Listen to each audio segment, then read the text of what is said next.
अब type 2 question पे discuss करते हैं। टाइप 2 में क्या होगा कि अब डाटा भी है, डाटा अनग्रुप्ड ही है अभी भी अनग्रुप्ड डाटा है, बट उसकी अब फ्रीक्वेंसी भी साथ में आ जाए। तो कैसे निकालते हैं मीडियन? फॉर्मूला वही इस्तेमाल करते हैं, बट कैसे वो देखिए। ठीक है, अब यहां से क्यूमुलेटिव फ्रीक्वेंसी का जिक्र होना शुरू हो जाएगा। ठीक है, आपके पास डाटा है, उसकी फ्रीक्वेंसी है। इस क्वेश्चन में थोड़ा बदलाव किया है, कभी कभी क्वेश्चन पजल दे सकता है ऐसे भी। देखो ध्यान से, डाटा हमेशा इंक्रीजिंग ऑर्डर में, डाटा हमेशा इंक्रीजिंग ऑर्डर में ही लिखना है हमको। जैसे यहाँ पे क्वेश्चन में 1 लिखा, फिर 3 लिखा, फिर 6 लिखा, फिर 4, फिर 5, फिर 2, डाटा इंक्रीजिंग ऑर्डर में नहीं है। तो जब हम बनाएंगे अपना आंसर तो हम डाटा को इंक्रीजिंग ऑर्डर में लिखेंगे। और जब डाटा को हमने सजाया है तो जो डाटा की फ्रीक्वेंसी जो थी वह उसके सामने ही लिखी जाएगी। जैसे 1 की फ्रीक्वेंसी 3 थी तो 1 के सामने 3 लिखा है, 2 मैंने यहाँ लिखा है ना, और 2 के सामने कौन सी फ्रीक्वेंसी है, 2 की फ्रीक्वेंसी 8 है, 2 के सामने मैंने 8 लिख दिया। ठीक है, 3 की फ्रीक्वेंसी 7 थी तो 3 के सामने मैंने 7 लिख दिया। 4 की फ्रीक्वेंसी 6, 4 की फ्रीक्वेंसी 6 तो 4 के सामने में 6 डाल दिया। कुछ डाटा को अरेंज जरूर करना है, अगर नहीं है तो अरेंज कर लीजिएगा, कभी कभी गलतियां हो जाती हैं। ठीक है, तो बिना अरेंज किए काम नहीं करना। तो डाटा को हमने अरेंज कर लिया, उसकी फ्रीक्वेंसी लिख दी। अब मीडियन निकालने के लिए अब यहां से है ना हमको क्यूमुलेटिव फ्रीक्वेंसी निकालना है। क्यूमुलेटिव फ्रीक्वेंसी का मतलब क्या होता है? ठीक है, फ्रीक्वेंसी को क्यूमुलेट कर देना, फ्रीक्वेंसी को एक्यूमुलेट कर देना, एक ही जगह पे इकट्ठा करना। ठीक है, मतलब उस डाटा तक की फ्रीक्वेंसी एक साथ बात कर ले हम। क्या मैंने बोला? क्यूमुलेटिव। क्या बोला? Cumulative frequency, cumulative frequency. ठीक है, क्यूमुलेटिव फ्रीक्वेंसी क्या मतलब क्या होगा? जैसे 1 की कुछ ना कुछ फ्रीक्वेंसी होगी, है ना। ठीक है, 2 की भी कुछ ना कुछ फ्रीक्वेंसी है। तो जब हम 2 की क्यूमुलेटिव फ्रीक्वेंसी बोलेंगे तो क्यूमुलेटिव फ्रीक्वेंसी का फील लो इस बात का। क्यूमुलेटिव फ्रीक्वेंसी का मतलब हम ये क्या चाह रहे हैं कि 2 की भी फ्रीक्वेंसी और 2 से पहले जो भी डाटा है उसकी भी फ्रीक्वेंसी साथ में बोलना चाह रहे हैं। क्लियर हुई बात ना? इसको बोलते हैं फ्रीक्वेंसी को एक्यूमुलेट करना। कर देना एक्यूमुलेट। 2 की अपनी फ्रीक्वेंसी 8 है और 2 के पीछे एक ही डाटा है 1, उसकी फ्रीक्वेंसी 3 है, तो टोटल फ्रीक्वेंसी कितनी हो गई? 8 और 3 11 हो गई। समझ पा रहे हो बात को ना? क्लियर है? जैसे अगर 3 की अपनी फ्रीक्वेंसी 7 है और 3 के पीछे जितने डाटा है सबकी फ्रीक्वेंसी हम 7 बोलना चाह रहे हैं, तो 3 का 7, 7 के पीछे 2 का 8 है और 1 का 3 है, तो 7 और 8 15, और 15 और 3 18, तो 3 के सामने क्यूमुलेटिव फ्रीक्वेंसी क्या हो गया? 18 हो गया। ये 18 3 के लिए नहीं है, सिर्फ और सिर्फ 3 के लिए नहीं है, 18 3 के लिए भी है, 18 में 2 वाला भी शामिल है और 18 में ये 1 वाला भी शामिल है। ये बात समझ में आई? क्यूमुलेटिव फ्रीक्वेंसी का मतलब होता है उस डाटा तक टोटल कितनी फ्रीक्वेंसीज है ना, ये आप लिख दो। चलो लिख देते हैं। अब तरीका से लिखने कैसे, समझ तो गए? क्यूमुलेटिव फ्रीक्वेंसी समझ तो गए? लिखेंगे कैसे? जैसे जिस भी डाटा के सामने में लिखना है क्यूमुलेटिव फ्रीक्वेंसी, उसकी अपनी फ्रीक्वेंसी और उसके ऊपर जितने डाटा होंगे उसकी फ्रीक्वेंसीज को जोड़ के वहां लिख देते हैं। तो अगर 1 के सामने लिखना है हमको CFI क्यूमुलेटिव फ्रीक्वेंसी, तो 1 की फ्रीक्वेंसी और 1 के ऊपर जितना फ्रीक्वेंसी डाटा होगा उसकी फ्रीक्वेंसी, तो 1 के ऊपर तो कोई डाटा है नहीं, इसलिए 3 का 3 ही हो गया। ये बात समझ में आई? फिर अगर 2 का लिखना है क्यूमुलेटिव, 2 का लिखना है क्यूमुलेटिव, 2 के सामने क्यूमुलेटिव फ्रीक्वेंसी लिखना है, तो 2 की अपनी फ्रीक्वेंसी और 2 के ऊपर जितने डाटा होंगे उसकी फ्रीक्वेंसी को जोड़ दीजिए, जो आएगा वो 2 के सामने क्यूमुलेटिव फ्रीक्वेंसी हो जाएगा। समझ में आ रही बात? ठीक है, अगर 3 का लिखना है क्यूमुलेटिव, 3 के सामने लिखना है क्यूमुलेटिव फ्रीक्वेंसी, तो जिसके सामने लिखना है क्यूमुलेटिव फ्रीक्वेंसी उसकी फ्रीक्वेंसी और उसके ऊपर जितने डाटा हैं उनकी फ्रीक्वेंसीज को जोड़ दीजिए और जो आता है वो लिख दीजिए।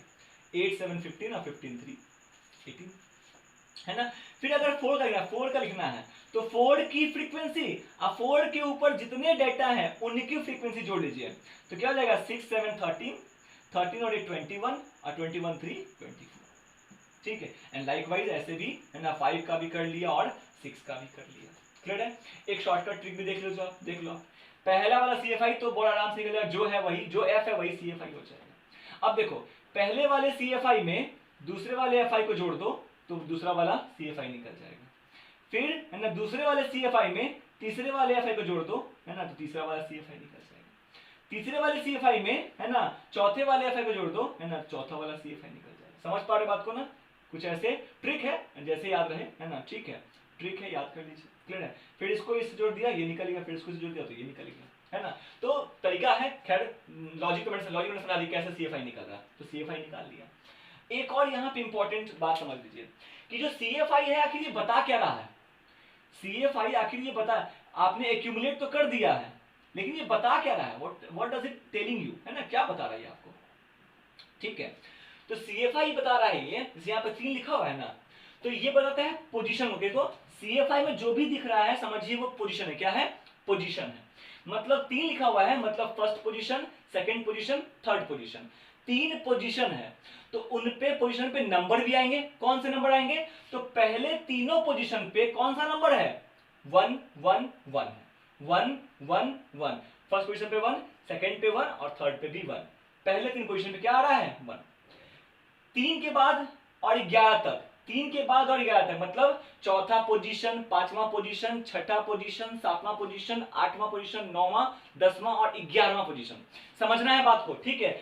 CFI दिखाता है पोजीशन को, ठीक है, और उस पोजीशन पे नंबर कौन सा है, उसके सामने में जो XI है वही नंबर उस पोजीशन पे होता है। जैसे चौथे पोजीशन से लेके 11वें पोजीशन तक कौन सा नंबर दिखेगा, 2 ही दिखेगा, 2 2 2 2 2 2 ऐसे।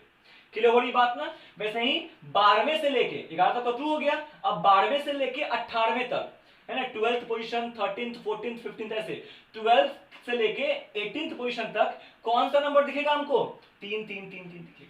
ये बात समझ में आ रही है। तो यहाँ जो TH टर्म लिखा हुआ है हम यहाँ से ढूंढेंगे कि वो किस है। यहाँ पे जैसे जो भी रिजल्ट आएगा ये दिखा रहा है पोजीशन को, तो पोजीशन हम यहाँ से देख लेंगे कहाँ है पोजीशन, ये वाला पोजीशन कहाँ पे शामिल हो रहा है, और उस पोजीशन पे कौन सा नंबर है हम यहाँ से चेक कर लेंगे। ठीक है, चलिए अब बढ़ते हैं आगे। तो ये CFI का आइडिया हुआ। CFI फ्रीक्वेंसी एक्यूमुलेट करता है और CFI आपके लिए पोजीशन को इंडिकेट कर रहा है। किसको, पोजीशन को, और उस पोजीशन पे नंबर कौन सा है उसके सामने में जो भी दिख रहा है आपको वही नंबर आपको वहां पे दिखने वाला है। ठीक है, FI जो आया जोड़ लिया। अब इस FI को जोड़, मतलब जो भी FI है उसके जोड़ को n कहते हैं, है ना। जब फ्रीक्वेंसी आ जाती है तो सम ऑफ फ्रीक्वेंसी को ही n कहा जाता है।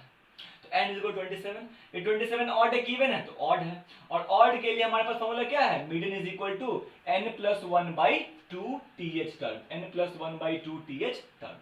n का वैल्यू कितना आया है 27, तो 27 plus 1 by 2 TH term 28 by 2 TH term, यानी कि 14th टर्म, यानी कि 14th टर्म।